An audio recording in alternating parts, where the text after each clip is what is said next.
Morning. I was trying to think last night how we could do this and ensure that we had the thing at the right spot. Right. So I was thinking we could use our measurement like here, what we were doing, for the overall length. Right. But if we came in and we did a measurement from the peak there, and put square up here, I just marked all the ones that fit nice, mark the line there from where it was up on the table. So if we put this on here, took a measurement from there to there, Right. we would know where our bird mouth is gonna fit tight against the wall. Oh, yeah, there you go. So then we know how far we have to move it in from Correct. where it is. We need to, rather than Play having it that half 30 inches, it'll be, you know, wherever it ends up. Right, and the only difference is the tail might be a 1/4 of an inch longer, or 1/2 an inch longer when it's done. You know, the rafter tails themselves, but Now, those, if we use this measurement here, the wall thickness, it should give us the correct, run. right, no. Yeah, but what I'm saying is, so if we move that bird's mouth like we talked about, right now it's at 30 and we're like anywhere from 1/2 to 3/4 of an inch out from Yeah. where we're supposed to be. So if we were to move that bird's mouth up to compensate when we take the measurement with that, we're going to have a little bit longer rafter tail, but it's nothing I can't trim out anyway. And they'll fit nicer. They'll fit a whole lot nicer. I'm thinking around.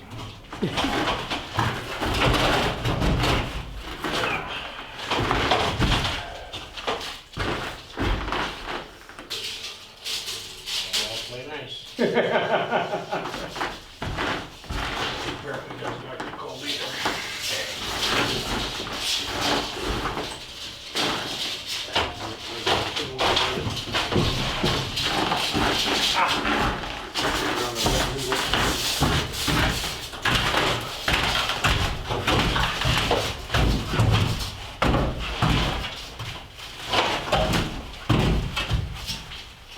I'm gonna have to go behind you.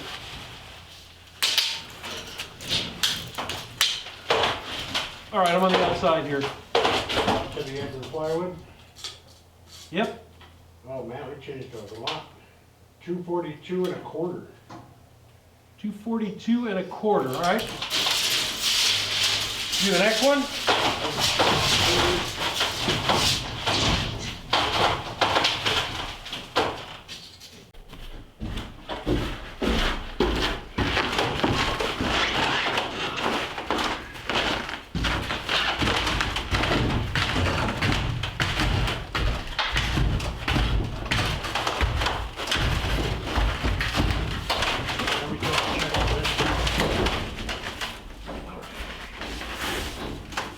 Be all the way up top, don't I?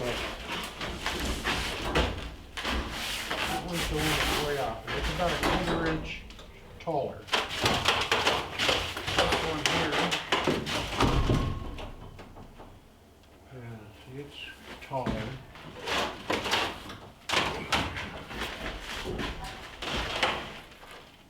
That one's closer there.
right, of the 38 rafters in that whole wood delivery that I got, this is the last one left. I have the couple upstairs, the 3 upstairs, well, 2 upstairs that aren't installed, that have to be cut to size. 1 that is installed that I have to remove and then put back on again once I cut it to size, and then this one, and then the entire rafter system will be done on the roof. And I went ahead and took next week off for vacation so I could just rock and roll on this thing. But we got snow coming, so I picked up a tarp too. Todd will be over in a bit. Imagine any time now. So let me show you what we got done inside here.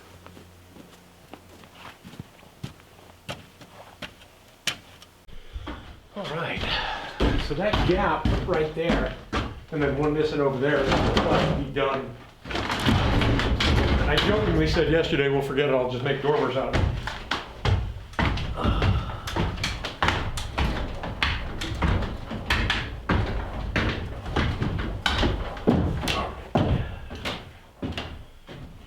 Very doable.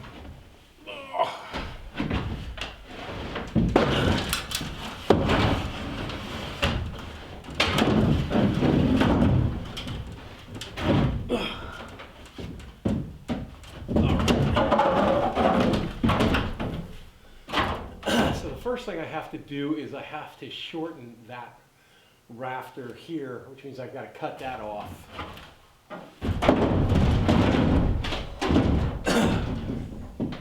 And I've got the other 2 already cut that were short, that we have to measure to get into this spot here. And then that last one down below that needs to get cut.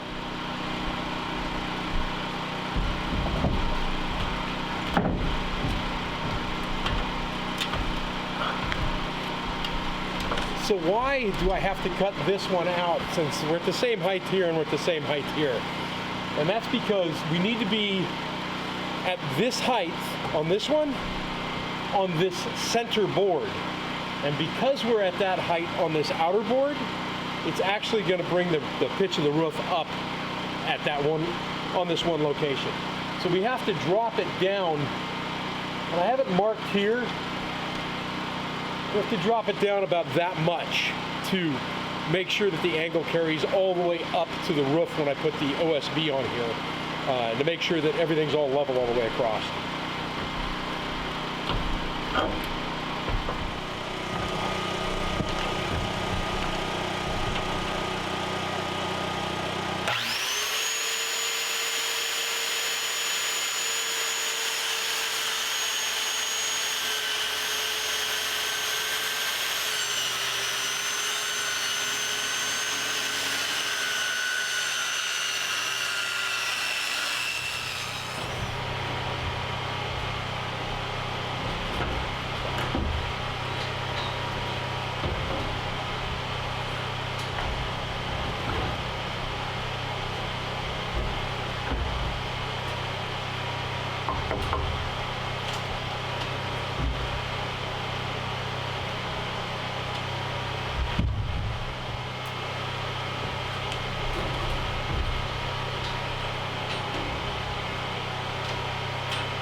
All right, all the rafters are in place. Tomorrow Todd's gonna give me a hand. We're gonna pull I bought a new tarp to cover the whole roof. So he's gonna give me a hand covering that up because we've got snow coming in again on Wednesday. And then, like I said earlier, I think I said something earlier, I'm taking next week off for vacation. So that will give me a chance to go ahead and get all the tails trimmed off this weekend, get everything lined up, pick up some wood for the fascia, sheet the whole thing in OSB, coat it in the roof underlayment that I picked up, and then I'll throw the tarp back over it for winter. I won't be putting the metal roof on until next year, mainly because I didn't order the metal. It was pretty pricey, and I thought, I'm going to hold off on that. So the scaffolding will stay in here because I need to insulate everything, and then vapor barrier everything. So insulate the ceilings, vapor barrier everything. And then I don't know at what point, but pretty soon I'll be cutting out the windows and everything else. I think I'll wait until I get everything closed in. I have to build the gable ends. I have to put those windows in on the other side. So I'll probably actually put those in. And then when I get the gable ends closed in, then I can start running some heat in here to get rid of all the moisture that's built up in here. But as it gets colder and colder, that moisture will get sucked out anyway. Up here in Alaska, we get really, really cold, and it gets to the point where it just dries everything out. It just sucks the moisture out of everything. Very awesome, very awesome. I have rafters completely done on the roof. Very cool. Oh, and I have to before I sheet it, I have to cut in the rest of the, I'm going to call them purlins. I don't know exactly what the name are, that sticks out on the ends because I've got an overhang of 2 feet of my roof on the front and the back of the cabin. So yeah, I'm going to get all my stuff together and call it a night. This was a good day. This was a very, very good day. I cannot believe, I just can't wait till next week because I'm going to get so much done. It's going to be crazy.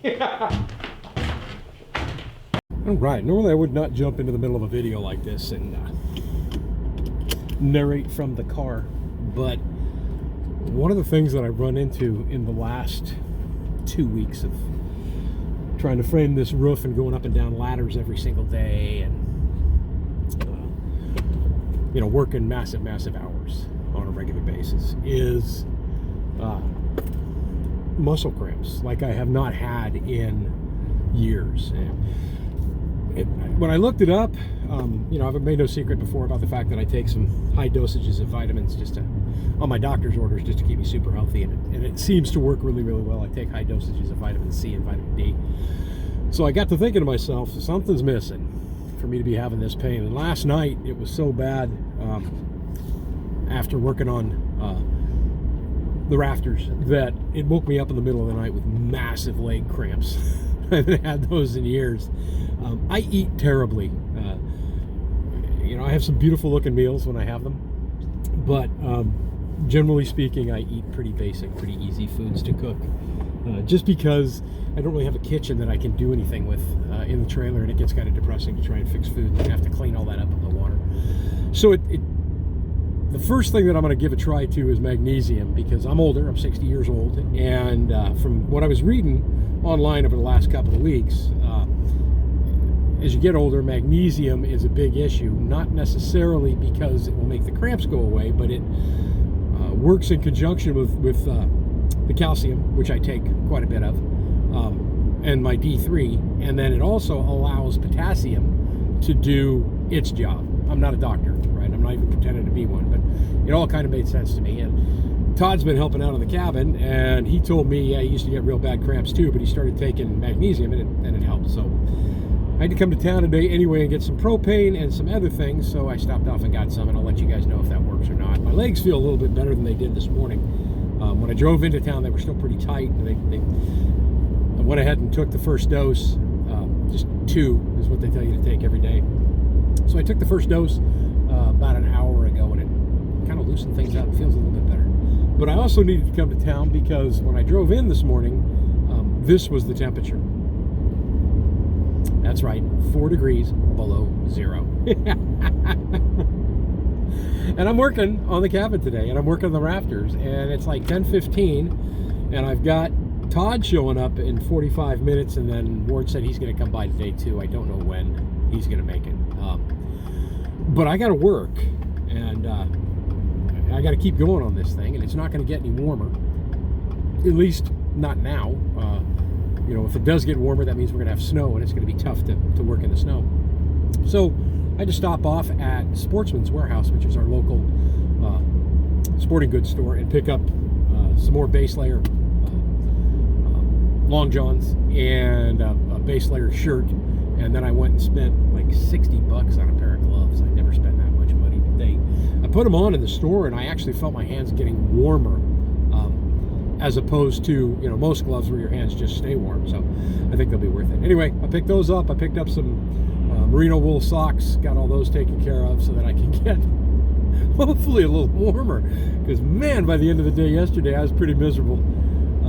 That's it. We'll get back into the video right now, but you know, When I talk about I'm not prepared for this winter, I'm just not prepared for this winter at all. I'm doing everything wrong. I'll give you an update and let you know if the magnesium helps. And then definitely you'll see where we're going at the end of this video, and I'm really, really happy with how things have turned out.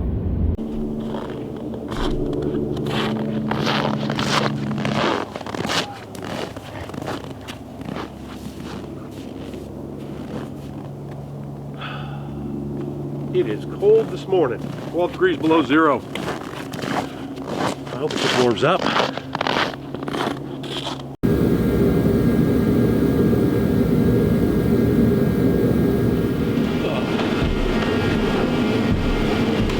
Okay, we got a couple of things left to do before we can lay the sheeting on the roof. All the rafters are 100% done now. And it was cold this morning. Good God, was it cold. Todd brought his heater over, so. One of the things we have to do is I want to put the blocking in the rafters before we get that started. Oh no. 2x8 looks like it's going to be perfect on it. The other thing we have to do is measure out to make sure that we're square. And the way that we're going to do that is I have a couple of rafter tails that are in a little further than others, and I'll deal with the difference in elevation on top by furring it as we're sheeting it. But one of the things I want to do is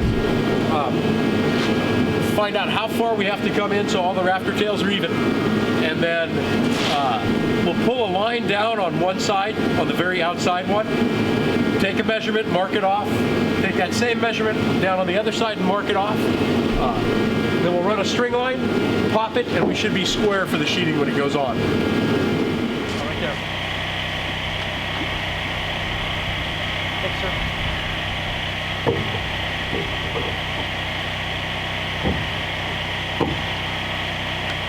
Nail.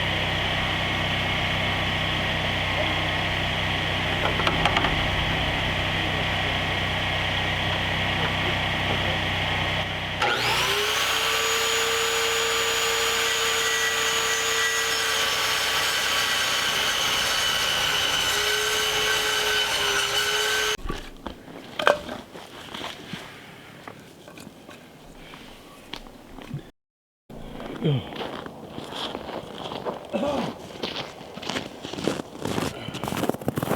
have a propane tank that has fuel in it.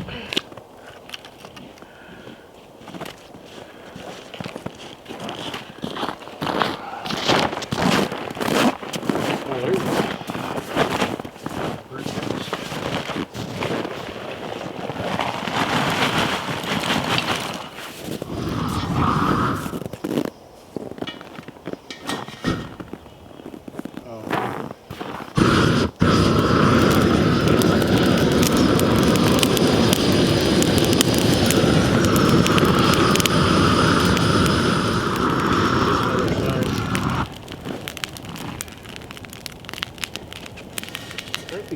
I think we got fire.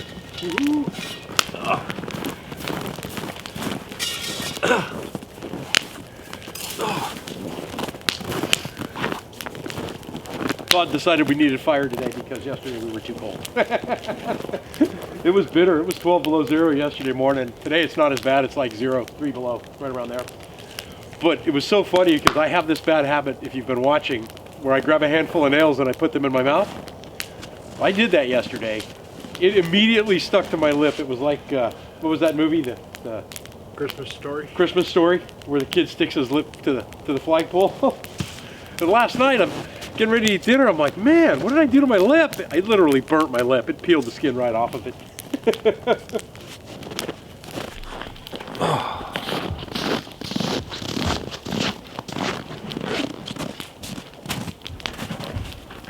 Okay, so before we get started for today, I'll address a couple of questions that I had on the last video. Number one is, why are you worried about the rafter tails? Yesterday we drew a string line on here, got the rafter tails all cut off, perfectly even. We're getting ready to do that over there. It's because I want my fascia board here on the end of the rafter tails in place before I put the sheeting on. I could just overhang the sheeting and then put the fascia board up afterwards, but I think it's going to be much easier doing it the other way. The other question I had was, why didn't you just cut out your first rafter as a pattern and then use that to pattern all the rest of your rafters? Well, First building I've ever built, and I'm not even going to try and fake to you that everything was square when it was done. So we did that with a couple of rafters, and it would be fine for 2 or 3 rafters, and then all of a sudden we started losing the pattern. We started losing where it was supposed to be up top. It was starting to get wrong on the bottom. So because of that, we just opted to go ahead and measure everything out as we went rafter by rafter to get a cleaner cut. It took a little more time that way, but I think we did much better doing it that way. I have a couple of rafters that are shorter than the others as far as on the plane, right? They're not as, you know, it's pretty even all the way across the top, but then you'll have a rafter that's down lower, and I'm just going to fur that up before we put the sheeting on so that it's all even across the top that way. It won't be as big of a deal once the metal roof is on top, but that's not going to happen until spring.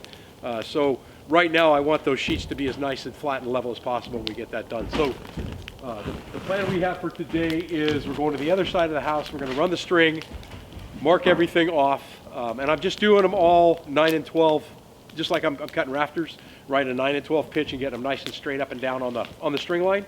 So we'll get that all cleaned up. Then I'm going to cut in the rest of the grooves for the barge rafters and probably install those today. And then depending on time, I do have some 2x8 by 10 footers sitting over here that we'll go ahead and cut and get the blocking started, because I want all the blocking in place also before I start putting the sheets of OSB on the roof. So that when the sheets of OSB go on the roof, that's it. It's done.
Nice.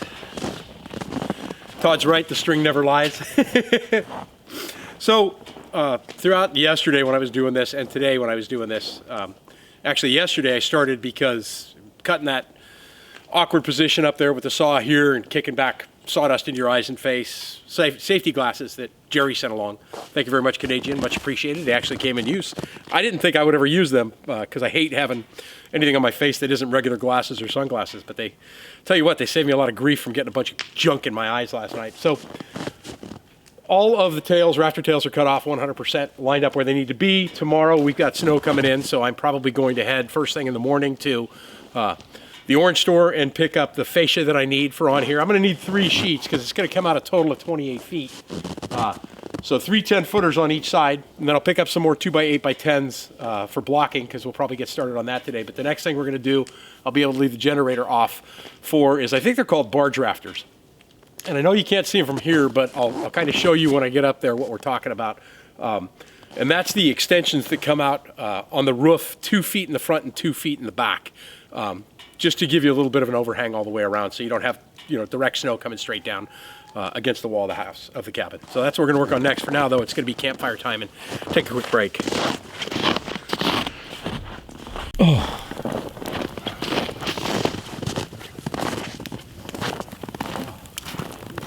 Now's your chance to say hi to your mom, Todd. Hi, Mom. Oh, it worked up quite a bit already. Either that or we're getting used to it. Every year we go through that period of, man, it's cold, and then one day we wake up and go, it's not too bad today, and it's 5 below zero. Yeah. When it's 40 below for a while, you get out and it's above zero, you go, oh man, you're out here in shirt sleeves. Yeah, t-shirts and donning of the kilt again. I'm not using the kilt right now on purpose because you guys don't need to see me climbing around on ladders and rafters with the kilt on.